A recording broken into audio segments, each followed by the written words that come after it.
boy No Envy Beats, Verde Drags, part 2. So, like I said, we're making beats only on the iPad. You see I'm using Loopy Pro, and I'm using Loopy Pro a lot for this series. The beauty of Loopy Pro is that you can incorporate other apps within it. Don't worry though, I will have a video for Beatmaker 3, Nano Studio 2, GarageBand, what else? Chord Gadget. I'm trying to do all the Daws just to get everyone familiar with them, depending on what you want to use. But before we even get to Daws, let's talk about some stuff that you should probably have and probably know. So obviously, you need some knowledge on music theory. You're going to need some good drum samples. And depending on how you want to make your beats, meaning are you sample only? Are you going to produce everything yourself, play everything yourself, or do a mix of all of that? I personally do everything. So I was use a sample, chop a sample, create my own sample, make my own melody, my own chord progression, my own drums, add a drum loop as well, some percussion loops, some vocal loops, chop them up, edit down with effects, etc., rearrange. And that's something I also want to talk about before we get into the music theory part. So a lot of people in the community are against MIDI kits. A lot of people are against apps like Scalar or Captain Plugins.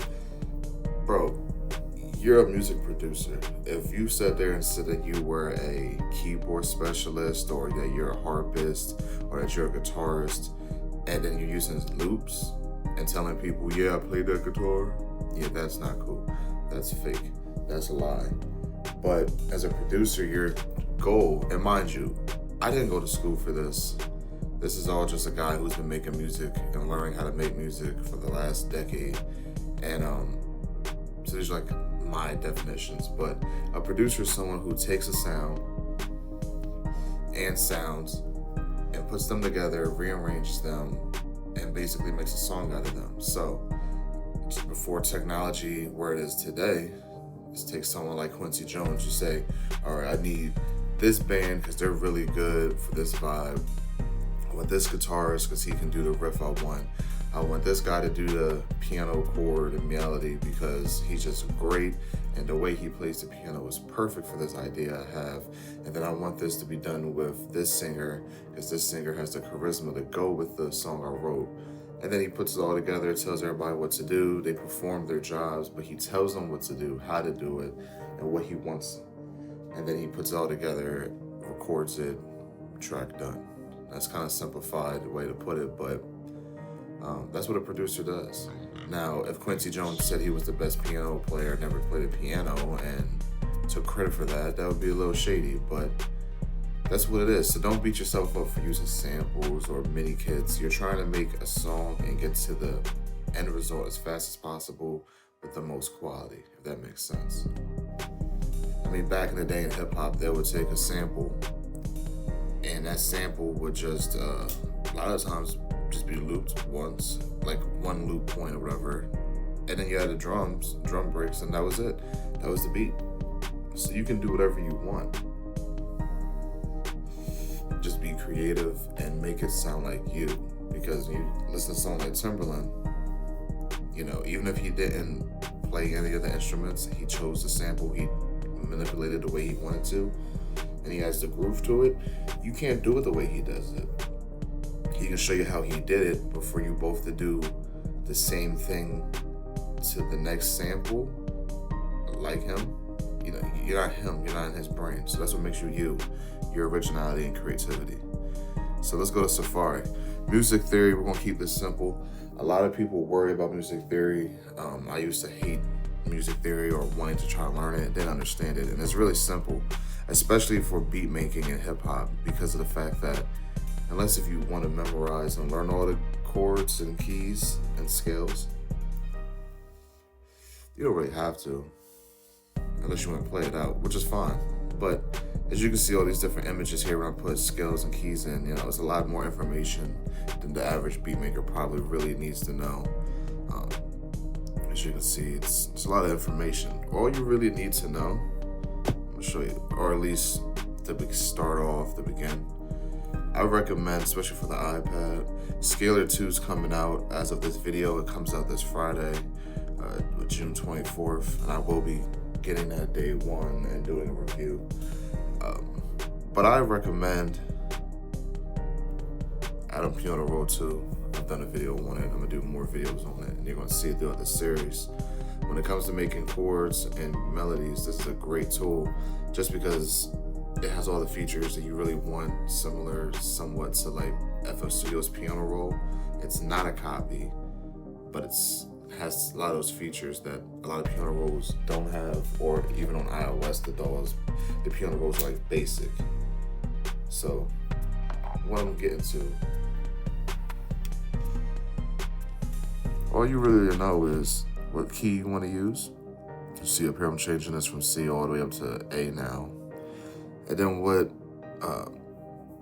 scale you want to use. So right now it's on major, harmonic major, minor, pentatonic minor, normal minor, or Aeolian. As you can see, there's all these different scales. All the scale is taking the root key, so that's A, as I have chosen right now, and then playing all the keys in that scale that fit with it. As you even see here, it shows here for A minor, it's A, B, C flat, D, E, F flat, G flat. And that's the scale. And you just go up the octaves. So all you really need to know is what you want to pick. I mean, major's more positive sounding, more uplifting, minor's more sad, trappy type beat stuff, you know, the dark stuff. And then like the other scales in between, you can look up online. Different people give you their impression of like what the emotion is for that scale. But that's all you really know. If you're taking a sample, and I'll show you later in this series how to like find a key of a sample. Once you know the key of the sample, you want to add a piano chord progression. Well, make sure if it's an A major that you have your chord progression A major. So like for instance, let's make a triad. 1, 2, 3. I got a piano, sorry guys.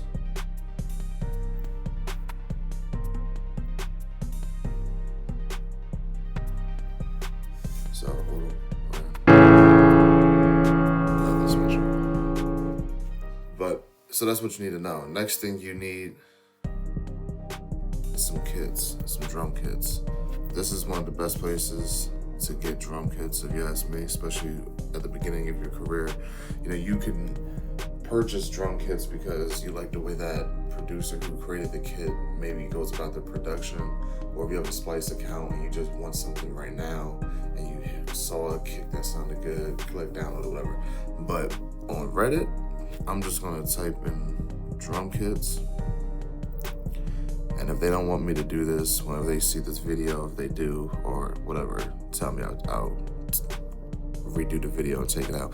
But drum kits, this right here, a bunch of people post up drum kits and you can download them for free.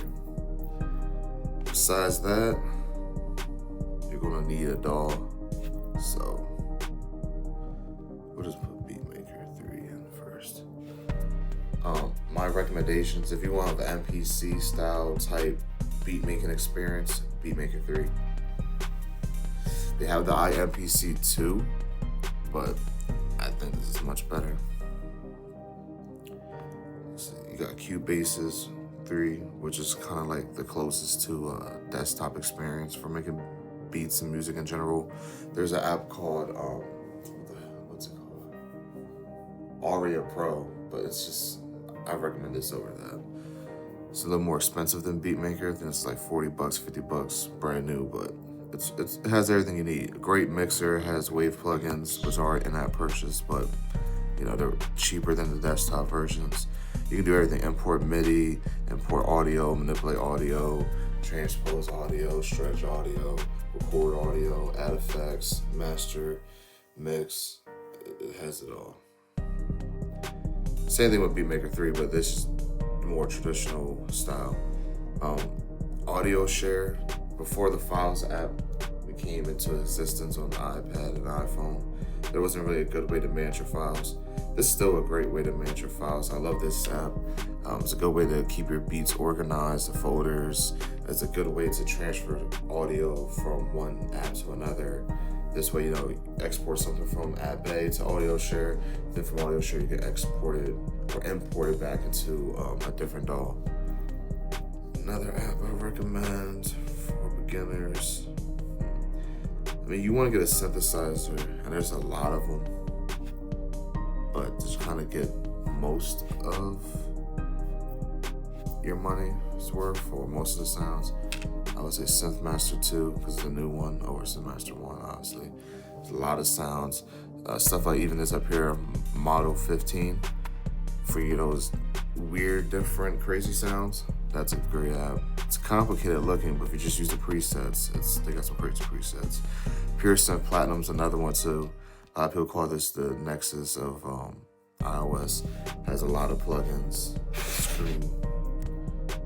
Screen change rotation. Sorry about that, but to fix it. But a bunch of sounds, man. I have to download it because it takes a lot of space. Now I'm trying to using other apps for a little bit, but this app's also highly recommended. Trust me. So when you have a few apps, like say you got your Daws, you're pretty much ready to go. In the next video, I'm going to show you guys how to make a drum beat, how to make a beat, how to import your samples for the drum, make melodies, chords, picking your sounds, using VSTs. And I'm going to be doing most of this in Loopy Pro HD. I highly recommend that app too. I mean, it's pretty great. It comes with it's like a demo version when you get it. I think you get like 30 days or something to use it. And then it's like $30. It's really dope, man. It's not probably the best for beginners, but you'll be seeing me use it through this video. So you might want to check it out after you kind of get more familiar with it as I show you how I use it. It's modular, so you kind of create everything as you go, the whole canvas and everything. Like for instance, you see the way this screen is. I never used my Loopy Pro like that. It's however you want to use it and what's best for you, and it'll make more sense when we get there. But for now, like I said, we're going to be using Loopy Pro, and I'll show you how to do it as well in other DAWs later. But we'll see you in the next video. Thank you.